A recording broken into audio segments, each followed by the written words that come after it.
EMनि खोथायाथ' सोलिगासिनो दं बयबो नाजादों रायजोआबो लुबैदों दा फाइनाल लिस्टआ जेब्ला ओंखारगोन अब्लासो बुजिसिगोन आरो बेथ' जोंना थांनायनि सुपार 50खौथ' जेनेबा बेथ' खालामदों बिथांमोना बिनि अनगायैबो जों नाम होआखैब्लाबो बिनि सिगाङावबो दंखायोमोन थांनाय सरकाराव नैबे माबाया दंखायोमोन जे जोंनि किसुमान माने टेलेन्टेड गथ'फोरखौ फरायनायाव सहाय होनाय जोङो सिभिल सार्भिस UPSC होन APSC होन बेखौ जों कचिं लानो दिल्लीयाव फाथायहरोमोन 3 लाख थाखा जोङो सासे स्टुडेन्ट नामाव गारोमोन बेनि बादैबो डक्टर फरायनाय बेनिफ्राय इन्जिनियारिं फरायनाय बिथांमोनथ' हेल्प होखादों बेबो सिमां दङ जिहेतु खननै MLA जाबाय दा खनथाम जागोन खनथाम MLA जानानै मन्थ्रि मोनोबाथ' निस्सय मावनो गोसो दङ फुरा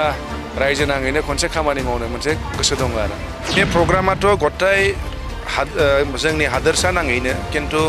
जोंनि माजबादाव दिनै जादों आरो बे माजबादाव जानायानो उदालगुरि जिल्लानि गिबिसिन आरो दा बे आंनि नुनायाव खोब मोजां मोनसे हाबाफारि जादों मानो होनोब्ला जोङो प्रत्येक बोसोर जोङो हेल्थ केम्प फाथियोमोन खिन्थु बे हेल्थ केम्पफ्रा जेरैबायदि जानांगौ बेबायदि जायामोन एबार बे जिहेतु मेगा हेल्थ केम्प होनना फाथिदों बेवहाय जोंहा गंनै मेडिकेल कलेज TMC आरो GMC बे मोननैनिफ्रायबो बिभिन्न डिपार्टमेन्टनि डक्टर्सफोर लाबोदों बेवहाय आरो बेनि बादैबो बेवहाय मा होनो जायफोरनाखि स्टुडेन्टफोर बिल' 18 इयार्स फ्रायानो माबा माबि प्रब्लेम दङ बिसोरखौ दिनै नायनो थाखाय बेवहाय बेबस्था खालामदों आरो बेनि अनगायैबो जायफोरखौ बेवहाय सिकित्सा खालामनो हाया जायफोरखौ रेफार खालामनांगौ बेखौ लांनायनिबो बेबस्था बेवहाय लाखिदों आरो ओंखायनो नैबेखिनि बे हाबाफारिया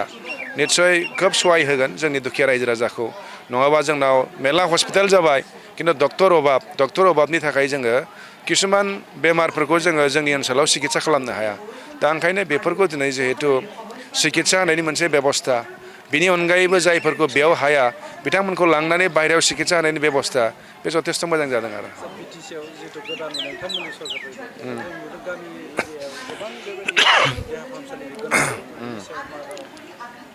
जोंहाथ' मोनसे माबा दङ एबार जोंहा BPF गोदान सरकार हिसाबै जोंनि देहा फाहामनायावबो मोनसे गोदान जों माबाजों जों मावलांनो नाजादों दा जिहेतु जास्ट जों सरकार दाजेनदों दासिमबो जोङो सायख'वाखै EMफोर होखांनायनि उनाव डिपार्टमेन्ट रानगोन बेनि गेजेरजों जोंनि सरकारा डिसिसन लानानै केबिनेटनि गेजेरजों बिदि किसु माने गोदान माबाजों जों खामानि मावलांनो नाजागोन आरो बेनि गेजेराव साइस्थ'आबो दंथारो जोंना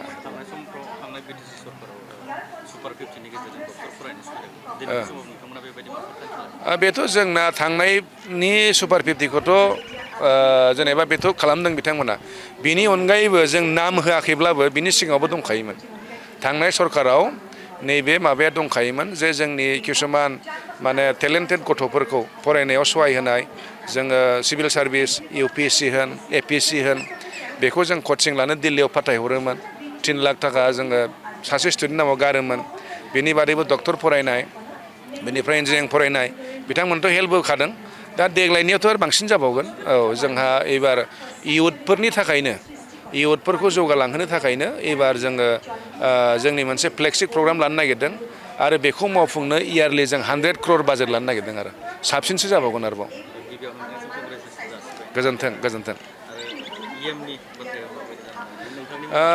EMनि खोथायाथ' सोलिगासिनो दं बयबो नाजादों रायजोआबो लुबैदों दा फाइनाल लिस्टआ जेब्ला ओंखारगोन अब्लासो बुजिसिगोन आरो